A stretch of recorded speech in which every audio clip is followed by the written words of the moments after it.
So I want to say good evening and welcome to Roundabout Books author event Good for a Girl with Lauren Fleshman and Lily Rath McCallum.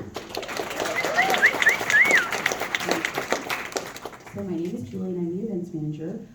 Quite a few of you got several emails from me this last week, so thank you. We want to take this opportunity to acknowledge that our bookstore resides on the ancestral unceded lands of the Confederate Tribes of Warm Springs. In our immediate area are also the unceded lands of the Confederate Tribes of Siletz Indians and the Tribes of Grand Ronde. We encourage everyone to learn more about the land you occupy and the story of its peoples. So by a show of hands, how many of you are attending an author event with Roundabout Books for the first time? Thank you, Lauren. Thank you so much for being here. We already know that this is the event to beat for the rest of 2023, so let's try and do that. So we also want to say thank you for making our new ticketing system work really well. Going forward, we are going to have ticketed author events, so it'll be either the $5 fee or the purchase of the book. And we really encourage everyone, obviously, to purchase the book because, you know, A, you get it signed, and you're helping Roundabout Books keep events coming because, you know, we gotta pay for them somehow. So here are some of the 2023 events to look forward to. On February 7th, we are hosting a love poetry event at the bookstore where you can come and listen or read love poetry that you've written. On February 9th, local authors Frank Zafiro and Jamie Lee Fry will discuss their new thrillers. On October 16th, goodness, thinking about Halloween. On February 16th, Christina Bach and Carrie Chaput will be discussing writing for a YA audience.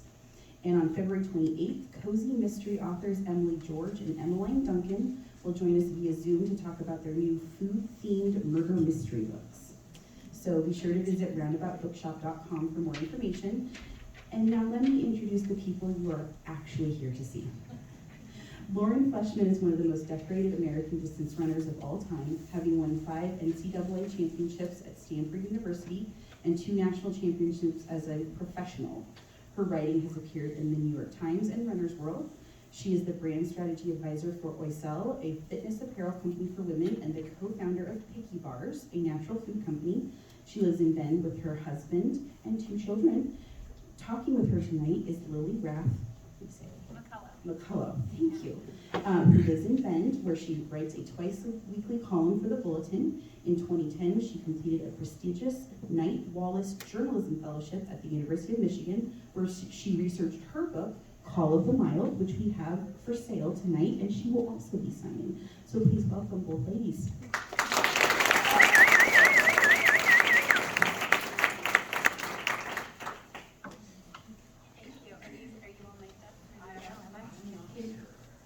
Testing.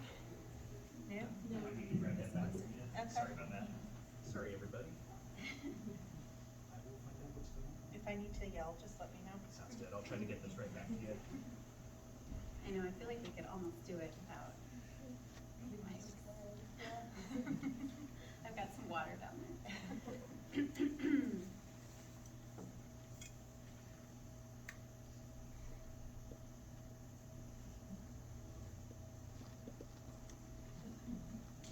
That's Jude. That's Jude. You want to stand up, Jude, and say hi? Jude, I think, is my youngest reader. He finished the book maybe a week and a half ago. Yeah. I don't know if you have a review you'd like to share. I think it was really good. Just a mover, you know? He's a mover, yeah. And a reader, big-time reader. He said there were some slow parts that you could skip over, but the racing scenes were really good, and grown-ups do weird things, and yeah.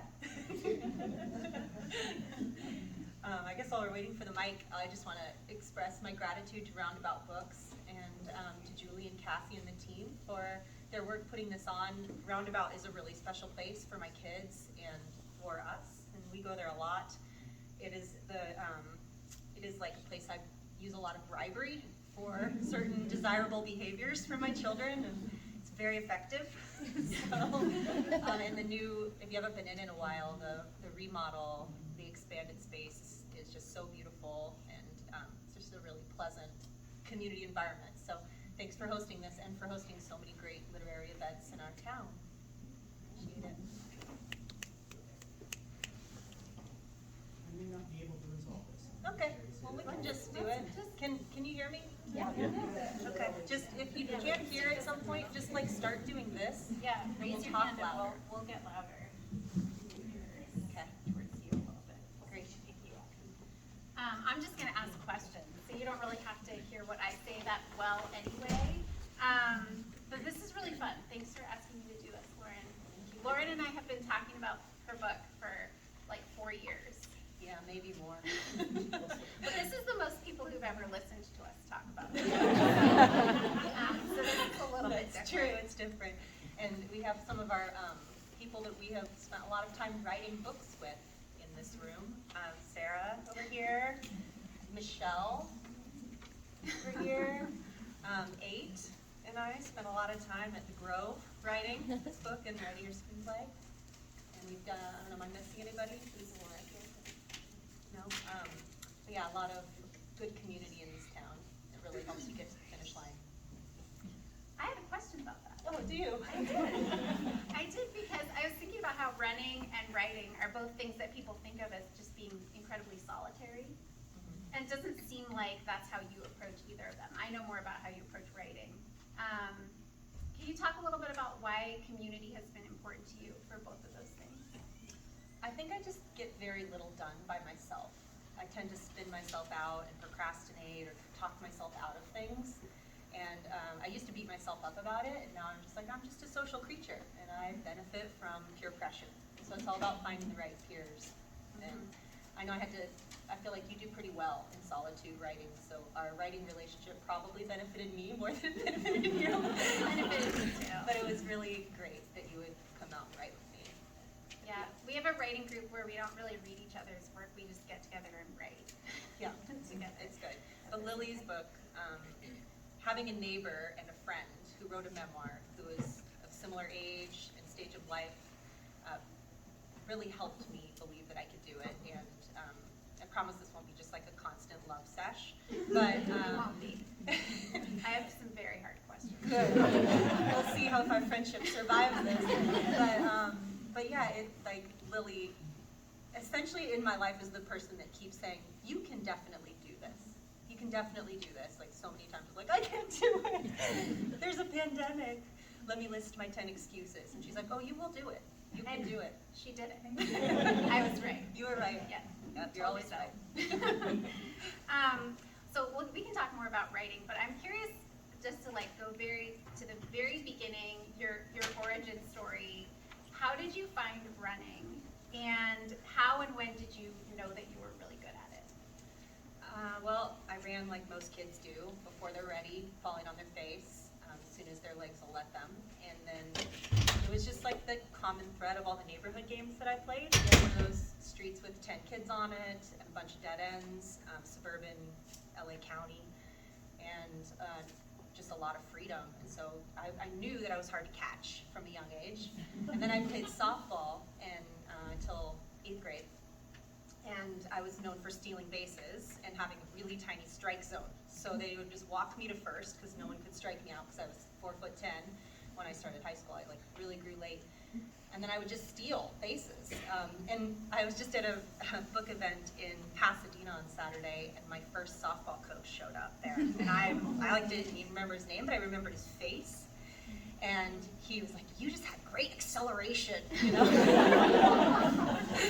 So that was something I didn't really know the word for it at the time, but I knew I liked how it felt to run fast. And then I got in trouble for being late to PE a bunch of times in 8th grade, and the punishment was collecting cans, like empty soda cans for the recycling. And I got assigned 150 cans, which is pretty devastating when you're like a big nerd with no friends in 8th grade, to have to walk around with a garbage bag, you know? But what he really wanted was for me to run the junior high track meet. So he's like, you don't have to do cans if you race in a junior high track meet. And it's in 2 weeks, and you just got to come to practice after school, like until then.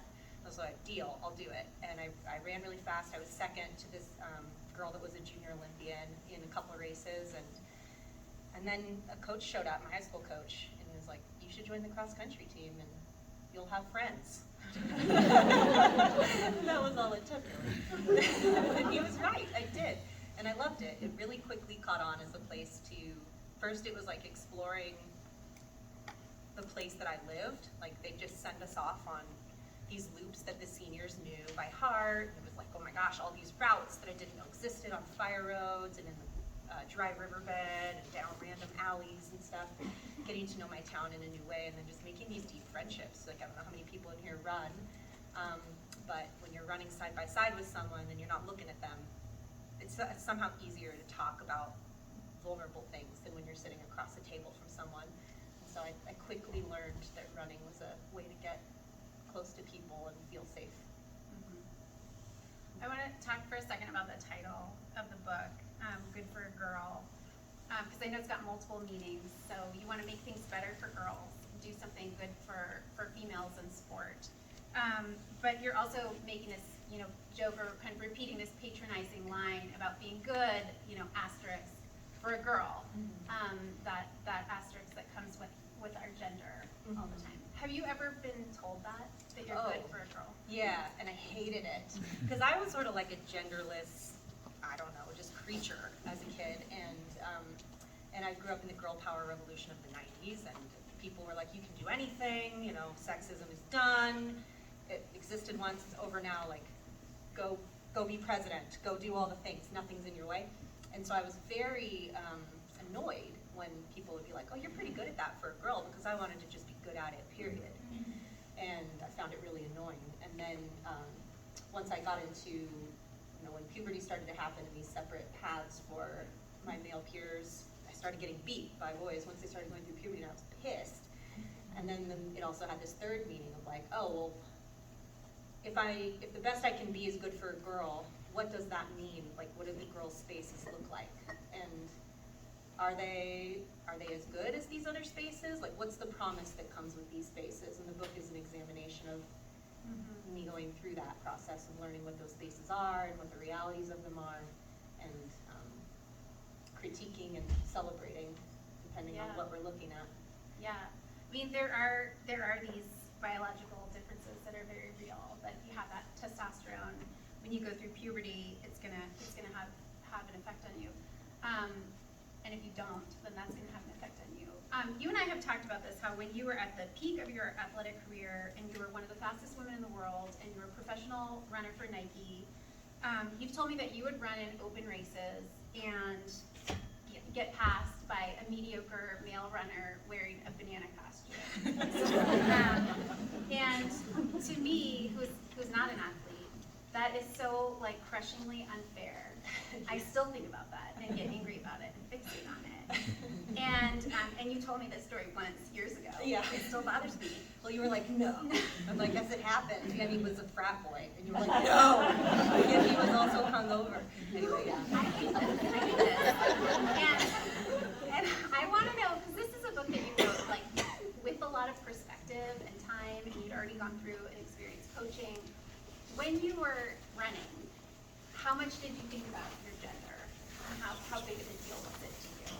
I think that sports was the first place that made me think about it at all, really. I'm sure I would have thought about it sooner or later, but it put me into this category that I was assigned to, and then it had its own culture and its own expectations and its own unspoken things that you don't talk about.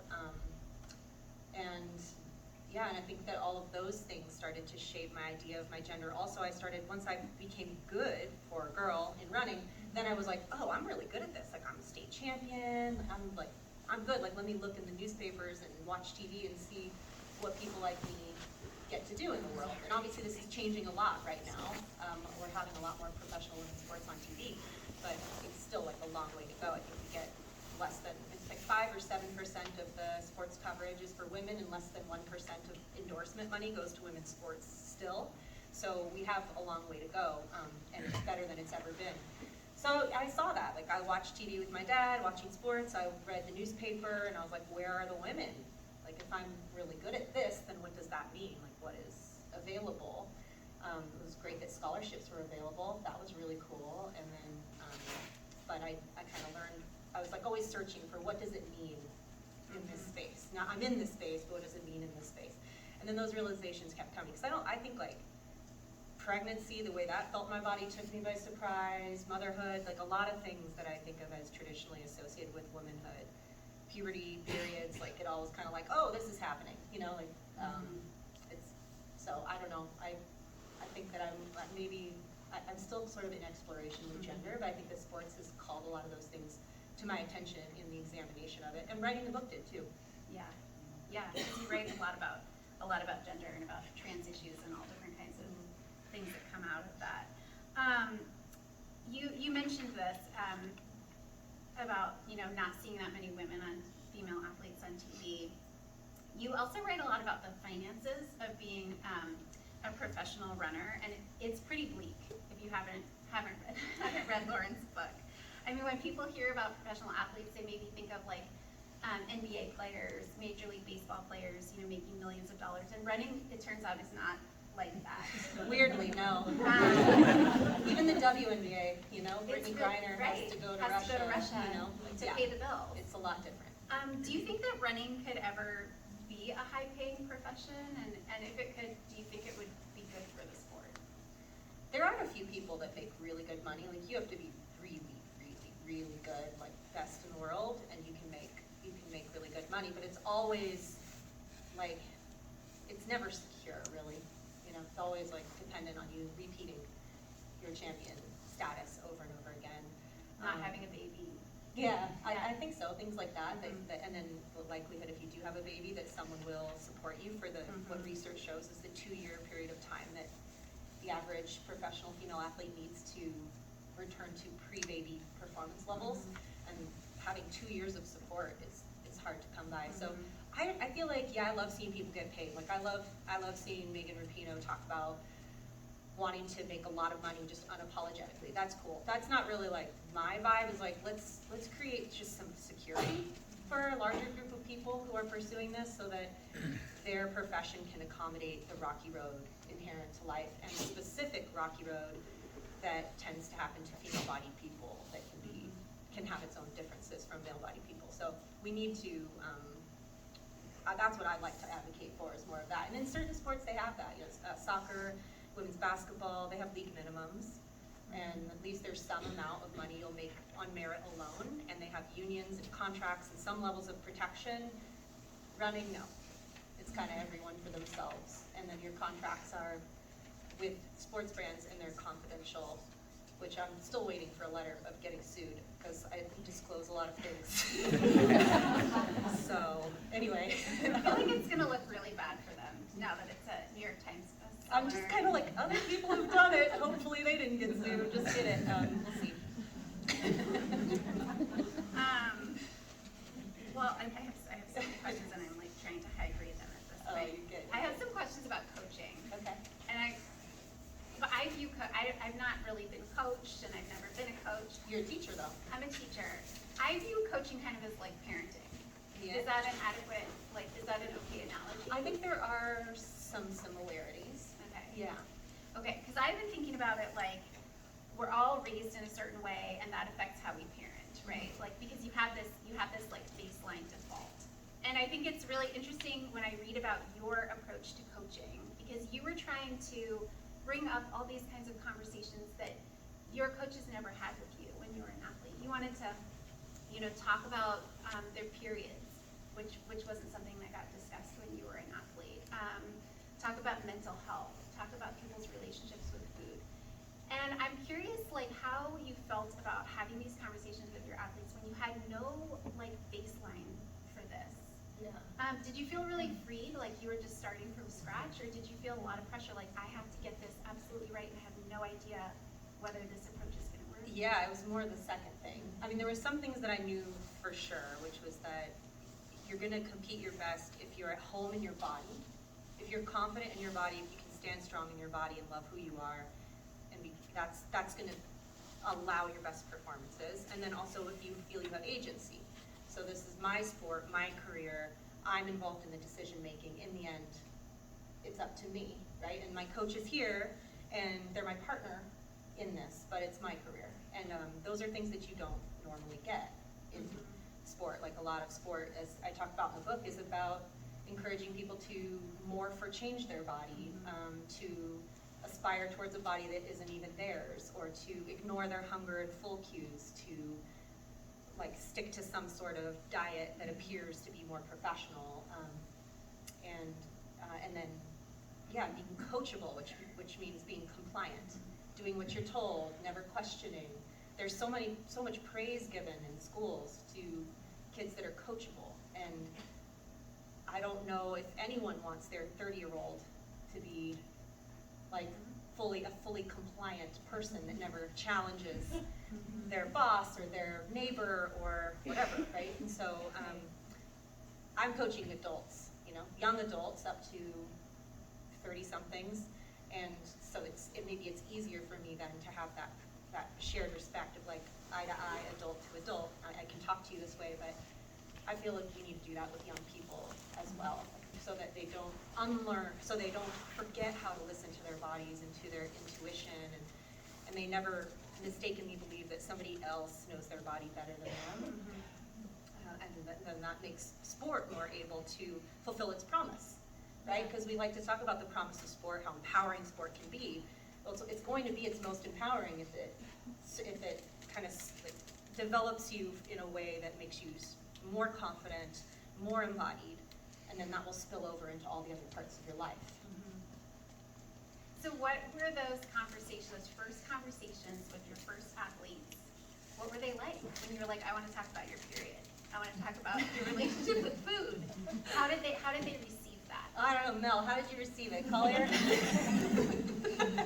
I'm sure he screwed some stuff up. I mean, I don't know. I think I was lucky in that the first few athletes that I had, especially the Lawrences over here, they didn't arrive at the same time, but I knew them when they were in high school, and I was a young pro, and I had followed them from a distance, so they weren't total strangers to me. And while I didn't know them really before I coached them, I felt like I knew the essence of them. And I had seen them in their youthful selves, like how free they were and strong, and so in some ways, if college or life had a way of chipping away at that or squeezing that down in certain parts, which is what happens to all of us, myself included, I had that pre-existing relationship to a point of like, no, let's keep getting back to that. Let's keep getting back to that playfulness and that confidence and that knowing.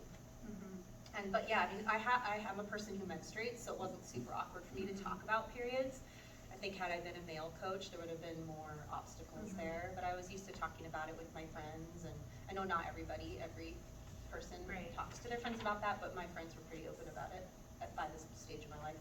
Let's talk about periods. Great, I love it. The Good for a Guy lecture is down the hall. I want to avoid this topic altogether, but I read this book in my 40s. I'm 42, I'll be 43 later this year, and I learned from this book. I didn't know this. I already knew that people who exercise a lot can lose their periods or skip periods. But what I didn't know is that those hormones are an indicator, they're really important in developing bone density and other aspects of physical health. And that if a person who menstruates starts skipping those periods, they need to pay attention to that for their greater whole health. Yeah. And I didn't know that. Yeah, well, for a long time I didn't either. I think the first thing I heard was bone density. That was the first thing I learned outside of babies. The first thing I learned about periods was babies, and I was like, well, not interested in that anytime soon, and irrelevant. But I think that most young female athletes are still, 87% don't feel comfortable talking to their coach about their period, still, high school girls. So it's not, this isn't like, oh, back in the old days, right? So, and over half of them have menstrual dysfunction. And 46%, I believe, in this study had low bone density already by 17. And this is participants in a sport that is prescribed by doctors to boost bone density.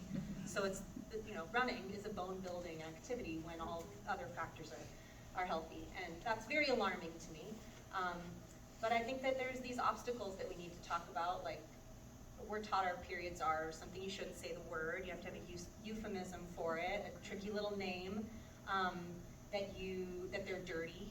Like, we're afraid of menstrual blood in our culture, and a lot of people are, and it's viewed as icky. And then we think about babies. Those are kind of like the three things that most people think about. But for female-bodied people, the menstrual cycle is it's servicing so many other things besides our uterus. Like, it's the flow of those hormones and the way they come through our body on that cycle, bone building, immune system, mental health, libido, like mood, all of these things are affected by it. And so when you lose your period, young people are like, oh great, that inconvenience is gone. I don't need babies anyway, whatever, I'll deal with that later.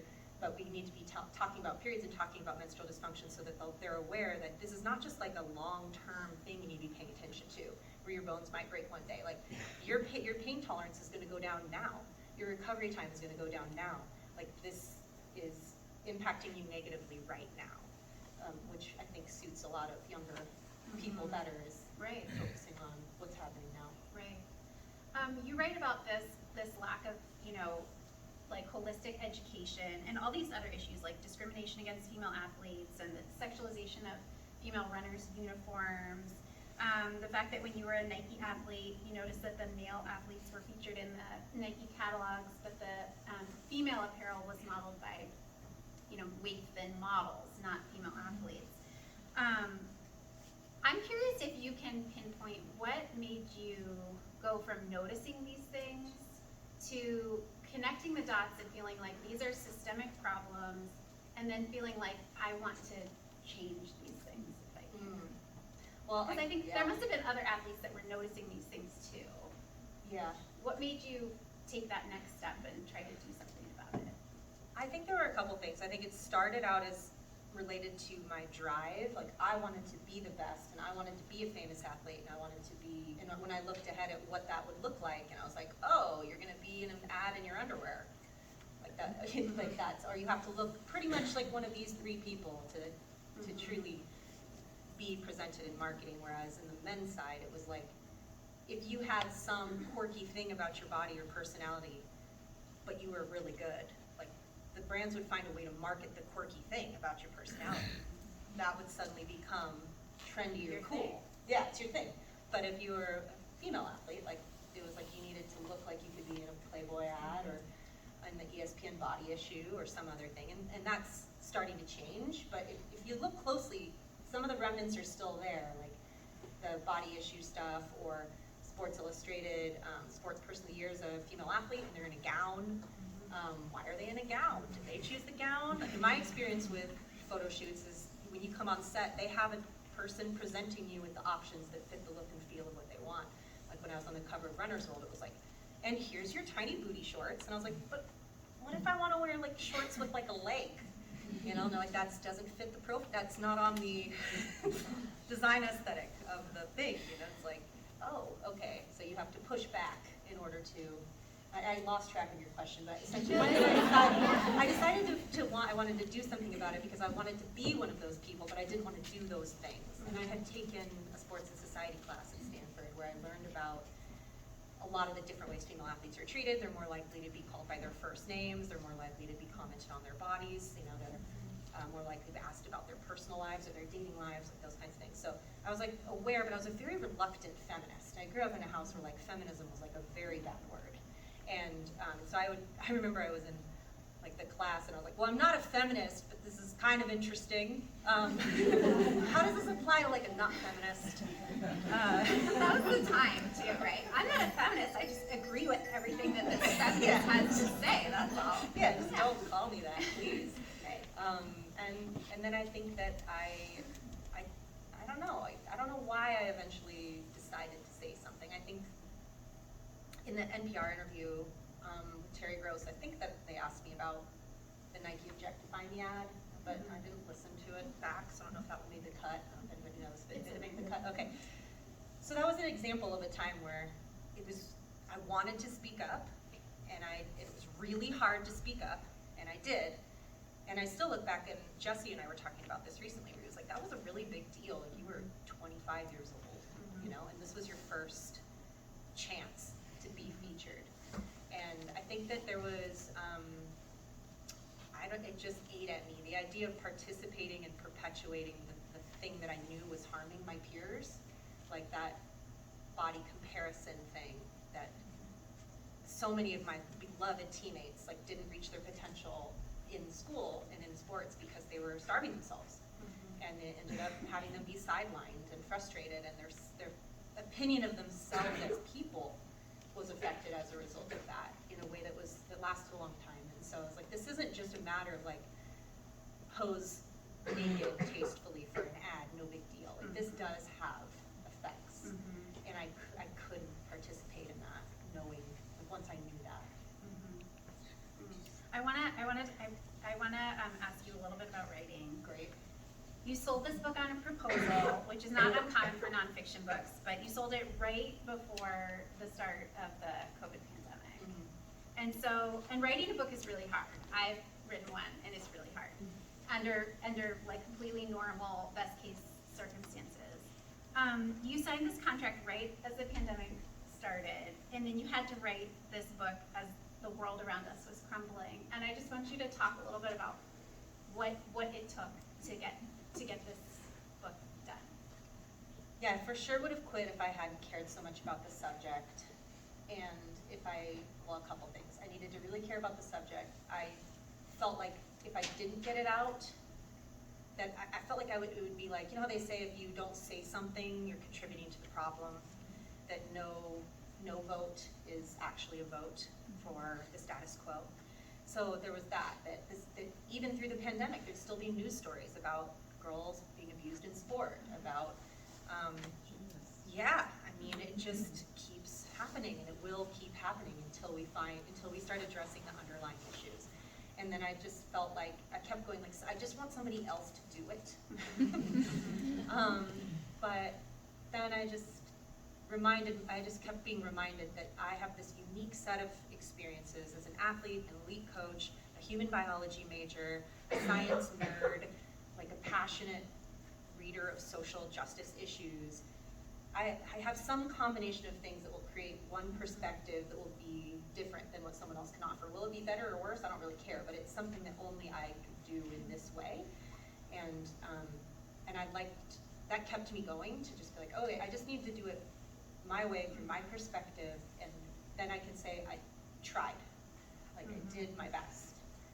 And now can everybody else just do it now? Well,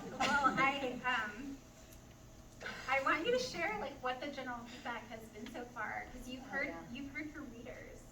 I have. It's been incredible.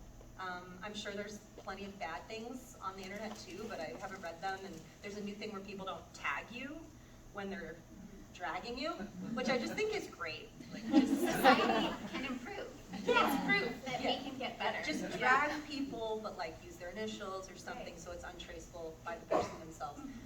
And so I haven't had a lot of bad things, but I've had like a lot of really moving personal messages, and wide-ranging, from Title IX pioneers to people currently in high school and college, to, some of the ones that have been the most moving have been my teammates, some of the teammates that like came and went really quickly. Like I remember a few runs with them, but they were injured and then they quit the team in college. And a lot of this is based on conversations that never happened, on observations of my environment, on people disappearing, being a bit of a detective trying to figure out what happened. And then I don't go through those things that they were going through until later, until those relationships move on and we've moved on.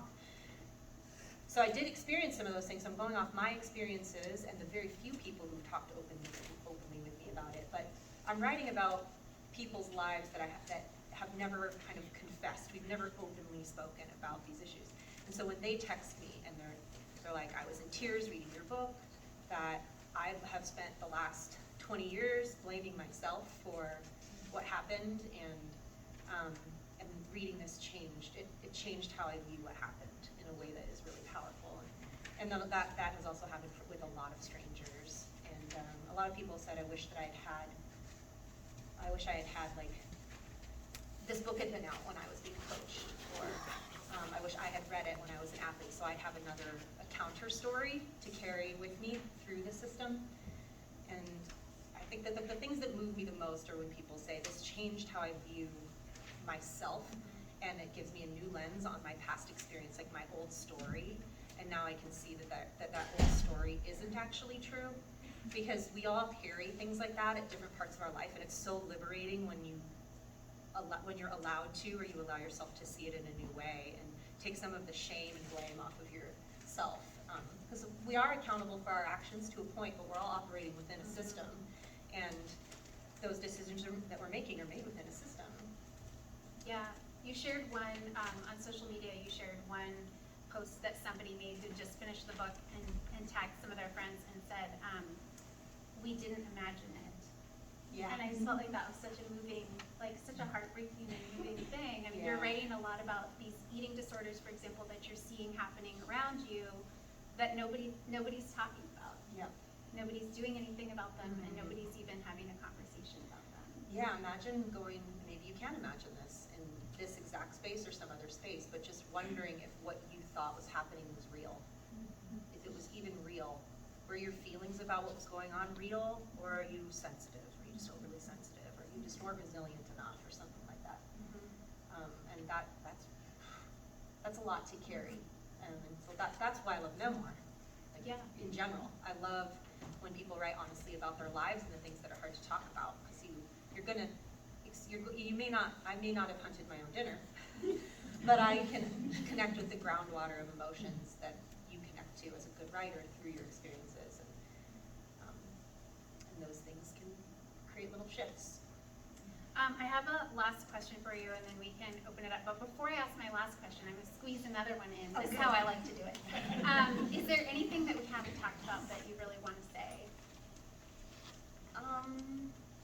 About the book, I think I just want to save time for people to ask.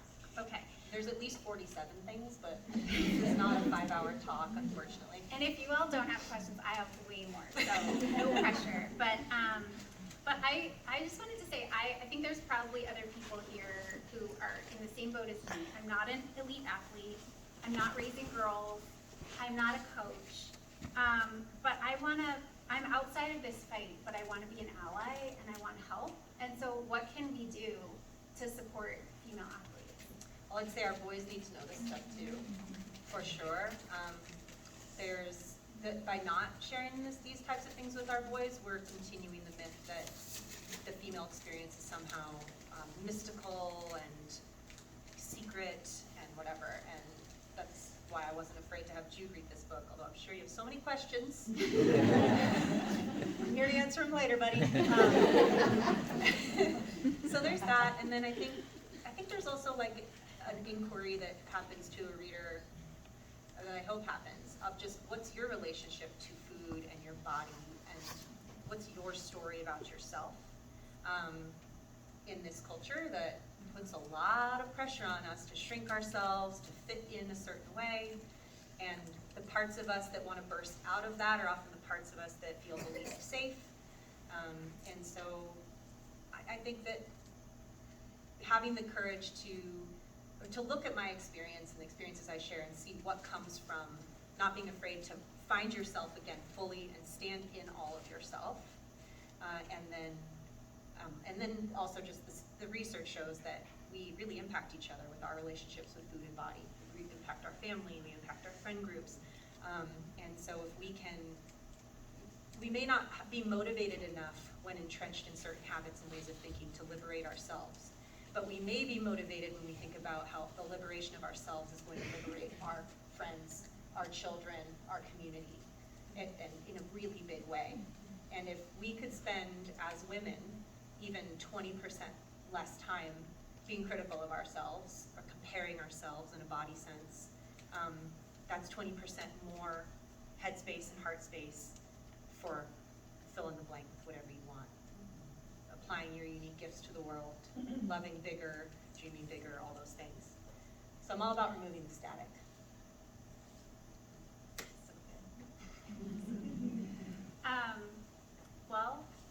if other people have questions, you're allowed to ask too. looks like the Michelle has a question. Oh, Do you have a question? Okay. Yes. My husband and I are former runners in college too, and I had a pretty traumatic, similar experience. And we have a child who's in a female body, and we're terrified that she's gonna find running and what we do about that. Like, do you have those similar fears with your children, and like, how do you sort through that?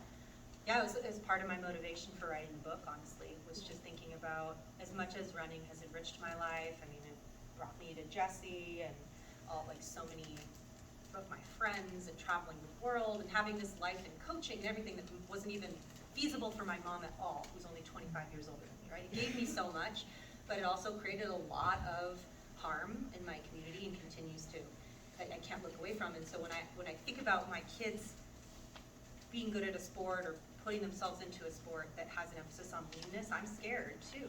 I'm scared. There's a lot, because we don't have best practices and kind of an agreement in place, a basic understanding, especially for female-bodied people, like, hey, they have a different performance trajectory and like a different puberty development pathway, and and like it's not worse just because it's different from this male standard, and here's the ways that you could react to that. They're actually causing huge amounts of harm. Like, we just don't have a base level consciousness raising and understanding yet, which is one of my hopes for the book. But if we could get that, it would make it feel a lot safer. And when I was interviewing some of my college teammates about this, just to be like, hey, is this memory accurate or whatever? And I would say, how do you feel about your kid? Like, what if your kid's a runner? Like, oh, I'm really scared. I'm like, whoa, and we had just had a conversation about so many of the beautiful things. I'm like, oh, remember this and all these great things. I'm like, how crazy is that we're all scared? And what does that say and what does that mean? But I think it can, it's given you a lot as well, right? So you can see, we can make it better. And there are things that you know to look for too in a coach and in a program. Yeah, and you can just like buy this book for a coach. Just real nonchalant, just set it on their desk. I mean, that's a thing you can do. Yeah, a parent, if you hear them like making body shaming comments, which crazily happens way too much, give them a copy of the book. I'm glad you mentioned too how important it is to teach all of this stuff to our boys. Because it really does, like, we all do raise each other and support each other and influence each other. And so it makes me think of like, I don't have daughters, but I remember reading this thing before I even had kids about how when adults interact with little girls, they tend to comment on their appearance. Oh, I really like your shoes, those are so pretty, look at your twirly skirt, your hair looks so pretty like that. And we're just reinforcing that what matters about a girl is how she looks. And so just these little changes of like, when you interact with a little girl, it's so easy to just talk about something else, talk about who she is, what she likes to do, something external that's just not contributing to that. And it just takes that little bit of awareness, and then that's like one little way that you can help. I think that we have a lot of things we like to tell ourselves are harmless because it's inconvenient to change the pattern. But when you realize they are harmful, I think about this all the time. With this book really blew my mind diving into this, but how girls, because of things like that, we're taught from a young age to see ourselves through two ways of seeing: how I see myself and how I'm being seen.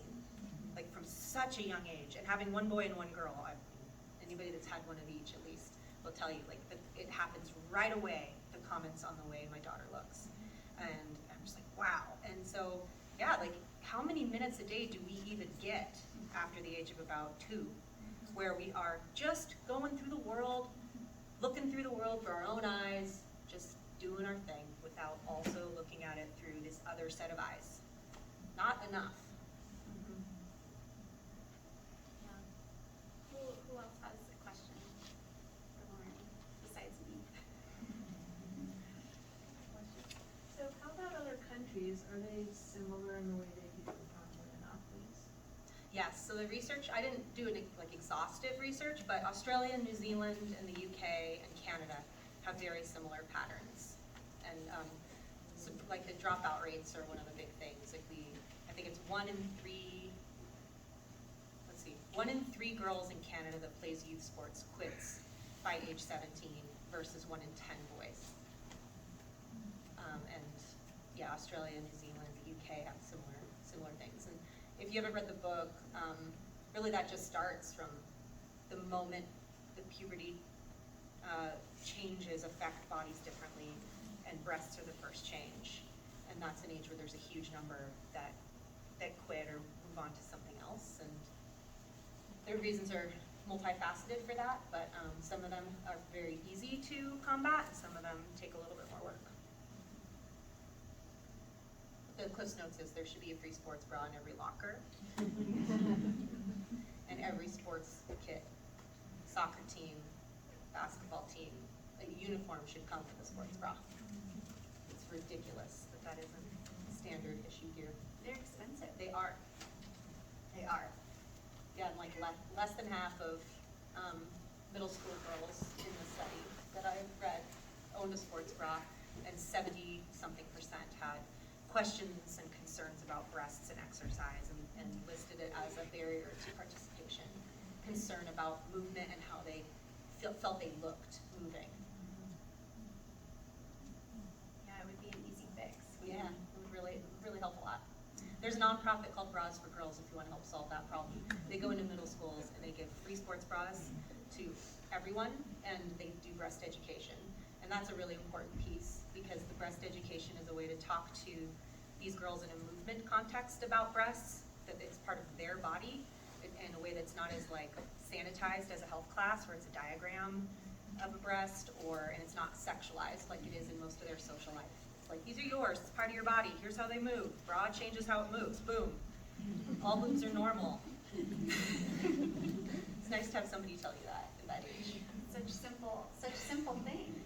Yeah. Too. Like, But breasts are sexualized, right? So they've become tricky to talk about, but they're like on so many of our bodies.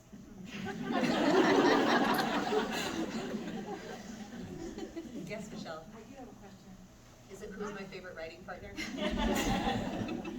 I'm wondering what response you've had from men, from male athletes and from male coaches or dads. I haven't heard from any male athletes yet. I don't know how many are reading the book. I'm gonna guess not many yet, but I have heard from quite a few male coaches and dads and uncles. Like just men, I'm just like so impressed with men of my generation. On average, really want to be great parents or great uncles. Like they view it as a part of their identity to impact the next generation in a more active way than any other generation before. So I think that, like, yeah, I think that's why I'm hearing from quite a few. And especially like male coaches, I had 3 at the Pasadena event who were like, thank you so much, I have no idea about any of this stuff. And it's really helpful. At that book event, I made everybody say period on 3. Like, there were so many male coaches in the room, I just wanted them to have a little practice. period, breast, like Yeah. you could really make a difference. Yeah, I guess. It's the little things. I mean, this conversation just highlights for me why this book is so ridiculous that it has to even exist. You know, that I have to that I'm on Terry Gross because I'm willing to say the word period and breast in a neutral voice. I mean, maybe like a little bit of an angry voice, but like. It's really infuriating. It is really infuriating that it's 2023 and this is so novel. This is groundbreaking news.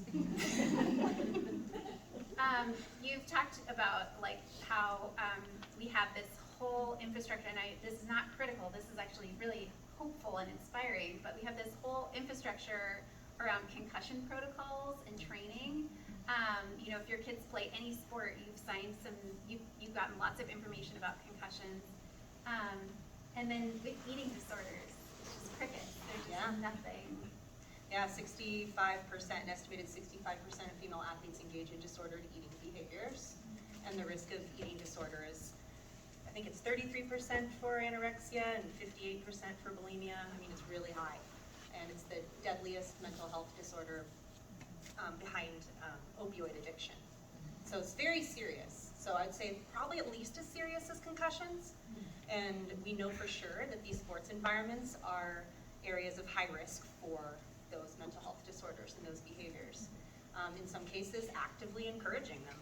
And so the fact that we have no best practices, no uniform policy around it, like mandatory reporting, not necessarily like, you know, treat it like that, but something where you can't just look the other way because it's uncomfortable, or look the other way because that athlete is temporarily running faster before they get injured, and you want to like take advantage of the points, or you want to tell yourself a story that nothing bad is happening, you know, or maybe you have a disordered relationship with food and body yourself, so you like aren't as aware of the dangers of it, or you're not seeing it as clearly as a problem. So that's one of the, I have a op-ed that's going to come out with Time next week about how we need to use concussions as a pathway, like an example for what we need to be doing in sports for female-bodied people, and that we can't be leaving these up to individual coaches to decide whether something's serious or not, or when to act or not act, or what behaviors are okay to do regarding body talk, body fat testing, skin fold calipers, public weigh-ins. I mean, it's just like the Wild West out there still. Yeah, it's awful. There was like a, again, groundbreaking news story that came out in women's running the other day, because there were 3 coaches who said, we don't use body fat testing. And I was like, how is this? Standing ovation. Yes, thank you, and that's where we're at. It's still that fresh, that like that's a radical act. Yeah. And this, like in peak years when your body's changing, when you probably want to be pinched the least on your inner thigh or your lower abs. And the information is also the most useless. Right. Right. Is there any other questions? Yes? I wondered, I haven't finished the book, but I wondered about your relationship, like now with your college coach. It seems like that's somebody, you know, that first talked about your race weight and kind of how you get to that fit body. And then I wonder just down the road, like now, if he's read the book, or if you can speak a little bit about kind of what that relationship was like as you gained more awareness of kind of what happened to you. We didn't talk about much about that. We talked about all kinds of other things, and Coach Linana stayed in my life for a long time and was my professional coach. Like I left him for a different coach, then came back to him. He's reading the book right now. Haven't received any text messages. We aren't super, super tight, but I would say that we've been allies in change in sport in other ways. But I mean, I've told Lily and Michelle this many times, like in order to even publish this book, I had to prepare myself for that relationship possibly just being over, because it really depends on, there's so many ways a person can handle seeing themselves in a book that they had no control over, and I think he actually looks pretty good in the book overall, and I think he's a good example of the complexity that's not bad coaches, it's great coaches that are operating in a system and a culture and doing their best with the information they have, and like, you can't do better until you know better, right? So we'll see. Stay tuned. There was somebody back here, yes? I understand and I really get and love the fact that you're about changing a system. And what I know about people who change systems, they often get pushback. What kind of pushback are you experiencing by trying to shake things up? I haven't received a ton yet, but it's really new. So the book came out on January 10th. I'd say I've had people in my community just not share it at all, who I thought might share it, which is like one way of kind of, you know, not endorsing something. But I haven't had any real, like, we'll see, maybe after the Time magazine piece comes out, I'll have more. But yeah, that was another thing that made it really hard to finish this book, because it's like, anytime you put yourself out there, especially if you're a woman with an opinion, or a woman with an opinion on the internet, like next level, you're just dehumanized. And like, people who don't even read the whole book, they'll take a pull quote and then they'll start arguing about the pull quote. I had fears that parts of my book would be pulled out and used as justification to exclude trans people from sport, and be used to harm the trans community because I talk about sex-based differences in puberty, which is not my stance on. I am for trans inclusion in sport. But these are things that like kept me up late at night, like making me miss my deadlines, because I'd be like, I don't want to turn it in because then you're going to publish it. And then I'm going to have to worry about what happens next. So we are gonna have to wrap it up, unfortunately, for those of you who didn't get to ask your questions, I'm so sorry. I just wanna remind you, if you pre-ordered a book, we have them over there. If you need to buy one, we have them over there, and you both will be at the end of the hallway for signings. And it sounds like maybe we need to do an event in a couple of months and kind of revisit this, which sounds really fun. Maybe in the summer with, you could take people on a guided run. I would love to do something that also includes like a collaborative idea, like utilizing the passion in this community to impact our community directly. Let's collect some sports bras. I'm down. Yeah, All right. definitely do that. Everybody, please give a round of applause for